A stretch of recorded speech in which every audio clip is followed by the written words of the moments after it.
വിദേശത്ത് ജോലി വാഗ്ദാനം നൽകി പണം തട്ടിയ പ്രതികൾ പിടിയിൽ. കൊല്ലം അരിനല്ലൂർ സ്വദേശി 31 വയസ്സുള്ള ബാലുജി നാഥ്, പെരുമ്പുഴ സ്വദേശി അപ്പുക്കുട്ടൻപിള്ളയുടെ ഭാര്യ 48 വയസ്സുള്ള അനിതാകുമാരി, 26-കാരിയായ മകൾ അശ്വതി എന്നിവരാണ് കൊല്ലം ഈസ്റ്റ് പോലീസിന്റെ പിടിയിലായത്. 2021 ആഗസ്റ്റ് മാസം മുതൽ 2023 ആഗസ്റ്റ് മാസം വരെയുള്ള കാലയളവിൽ നീണ്ടകര സ്വദേശിയായ യുവാവിനും ബന്ധുക്കൾക്കും UK വിസ തരപ്പെടുത്തി നൽകാമെന്ന് വാഗ്ദാനം നൽകി പല തവണകളായി 8.5 ലക്ഷം രൂപ തട്ടിയെടുക്കുകയായിരുന്നു. പ്രതികളായ ബാലു അശ്വതിയും ചേർന്ന് കൊല്ലം താലൂക്ക് ജംഗ്ഷനിൽ നടത്തിവന്ന വിദേശ റിക്രൂട്ട്മെന്റ് സ്ഥാപനത്തിന്റെ മറവിലാണ് തട്ടിപ്പ് നടത്തിയത്. വിസ ലഭിക്കാതായതോടെ പരാതിയുമായി സ്ഥാപനത്തെ സമീപിച്ചെങ്കിലും ജോലിക്കായുള്ള വിസയോ വിസയ്ക്കായി നൽകിയ പണമോ തിരികെ നൽകാൻ പ്രതികൾ തയ്യാറായില്ല. തുടർന്ന് കൊല്ലം ഈസ്റ്റ് പോലീസ് സ്റ്റേഷനിൽ പരാതി നൽകുകയായിരുന്നു. ഈസ്റ്റ് പോലീസ് സംഘം കേസ് രജിസ്റ്റർ ചെയ്ത് നടത്തിയ അന്വേഷണത്തിൽ പ്രതികളെ തിരിച്ചറിഞ്ഞെങ്കിലും പിടികൂടാൻ കഴിഞ്ഞിരുന്നില്ല.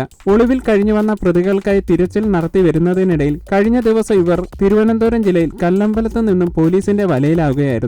ഇവർ സമാന രീതിയിൽ തട്ടിപ്പ് നടത്തിയിട്ടുണ്ടോ എന്ന് പോലീസ് പരിശോധിച്ചു വരികയാണ്. ഇവർ പിടിയിലായതറിഞ്ഞ് പരാതിയുമായി നിരവധി പേരാണ് സ്റ്റേഷനിൽ എത്തിയത്. രണ്ടാം പ്രതിയായ വേണുവിനായുള്ള തിരച്ചിൽ നടത്തിവരികയാണ്. കൊല്ലം ഈസ്റ്റ് പോലീസ് ഇൻസ്പെക്ടർ അനിൽകുമാറിന്റെ നേതൃത്വത്തിൽ SI-മാരായ സുമേഷ്, ഷബ്ന, ജോയ്, CPO-മാരായ ഷഫീഖ്, അനുവാർ നാഥ്, അജയ്കുമാർ എന്നിവരടങ്ങുന്ന സംഘമാണ് പ്രതികളെ പിടികൂടിയത്.